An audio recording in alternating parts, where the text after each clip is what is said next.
Hola estudiantes y bienvenidos a una nueva videoclase de traducción general. Esta semana nos vamos a centrar en la pragmática, ¿sí? Que es el estudio del uso de la lengua. Es el estudio del significado, no del generado por el sistema lingüístico, sino del logrado y manipulado por los participantes de la situación comunicativa. Existen dos nociones fundamentales que son claves en esta área del estudio de la lengua: la coherencia y la implicatura, ¿sí? La coherencia se refiere al sentido global del texto, a la lógica subyacente que conecta las ideas. Es la red conceptual que el lector construye al interpretar el texto, ¿sí? Le da sentido. La coherencia depende de factores como la relevancia de las ideas, la organización de la información, muy importante esto, y la congruencia con el conocimiento previo del lector. La cohesión se refiere a los vínculos lingüísticos explícitos que conectan las palabras y las frases dentro de un texto. Estos enlaces pueden ser gramaticales, como por ejemplo los conectores, o léxicos, la repetición de palabras o el uso de sinónimos. En otras palabras, la cohesión es la gramática de la conexión textual. La cohesión es objetiva, ¿sí? Ya que se puede identificar analizando los elementos lingüísticos del texto. La coherencia, en cambio, es subjetiva, ya que depende de la interpretación individual que haga cada lector. Ahora hablemos de la textura de un texto. ¿Sí? Es un concepto que se refiere al conjunto de relaciones semánticas que le dan coherencia y unidad a un texto. Es lo que hace que un conjunto de palabras se convierta en un mensaje comprensible y significativo. En otras palabras, la textura del texto es lo que hace que en efecto sea un texto y no solo un conjunto de palabras desordenadas. Con respecto a la coherencia, ningún texto es coherente o incoherente.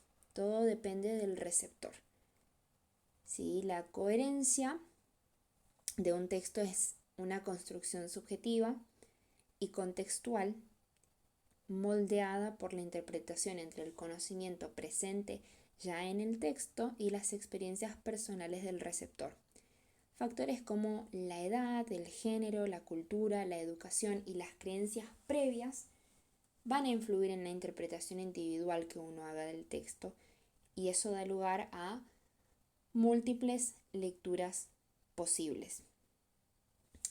El traductor debe actuar como un puente entre culturas, adaptando el texto original a las expectativas y conocimientos de los lectores de la lengua meta. Una implicatura es lo dicho a través de lo no dicho, ¿sí? El significado adicional que el receptor de un mensaje infiere. Su objetivo su objetivo es transmitir información de forma no literal y generar sobreentendidos y presuposiciones. Ahí está lo que hablamos de que se dice pero no se dice. Interpretaciones que trascienden lo manifestado mediante palabras. De este ejemplo, nosotros podemos inferir, si el que tienen en la diapositiva, de este ejemplo nosotros podemos inferir que la persona fue al cine, que tomó cerveza y que la cerveza le gustó. Se trata de una coherencia suplementaria mediante la cual proveemos los nexos necesarios para reproducir un discurso coherente. Existe otro tipo de coherencia llamada explicativa, la cual no solo establece, digamos, la continuidad de los sentidos, sino que la justifica. Esta se logra cuando se tiene el conocimiento del contexto y de los participantes necesario para llegar a la interpretación. Si tenemos en cuenta el ejemplo anterior, podemos decir que el hablante fue al cine, que la película fue mala y que lo único bueno que rescató de toda esa situación fue la cerveza que se tomó. La implicatura es un proceso cognitivo, mediante el cual los hablantes infieren significados más allá del significado literal de las palabras. Ahora, es importante saber que si no comprendemos el significado de las palabras y de las estructuras del texto, no podremos descifrar su significado implícito.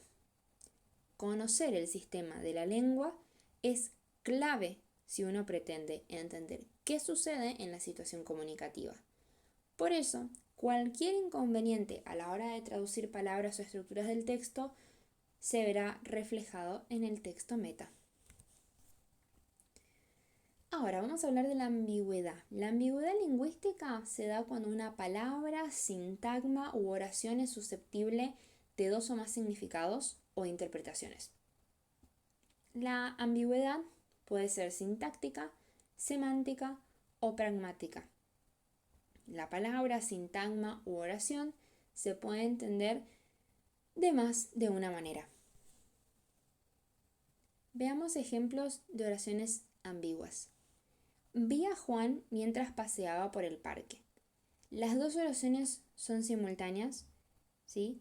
Pero la segunda no sabemos a quién se refiere cuando en la intención del autor era la de adjudicársela al sujeto implícito.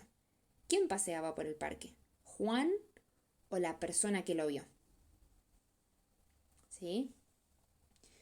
John told Peter he was late. ¿Quién estaba atrasado? ¿John o Peter? ¿Cómo se resuelven estas ambigüedades? El contexto me va a dar a mí las claves que yo necesito para resolver estas ambigüedades si es que las estoy traduciendo. Ahora, redundancia. La redundancia posee una función lingüística, de hecho. Es parte del mecanismo lingüístico y por lo tanto es necesario descubrir su naturaleza y sus funciones. ¿Sí? No quiero que piensen desde el inicio que es mala. En traductología, el aspecto negativo, ¿sí?, de la redundancia debe entenderse como un fenómeno de repetición defectuosa. La redundancia es la repetición innecesaria de palabras o conceptos que están ya expresados con otras palabras o que se sobreentienden como el periodo de tiempo, ¿sí? O si digo, lo vi con mis propios ojos, ¿sí? Periodo de tiempo. Lo vi con mis propios ojos, ver con los ojos, entre muchos otros ejemplos. Ahora, ¿cuál es la conclusión? El traductor debe saber equilibrar la fidelidad y la claridad. El traductor debe resolver la ambigüedad. Y es muy importante que para resolver la ambigüedad se informen del contexto. Y además debe mantener la cohesión y la coherencia para lograr la equivalencia pragmática. Sí, esto es todo por esta videoclase. Ante cualquier duda, nos leemos en el foro. Saludos y que tengan una excelente semana.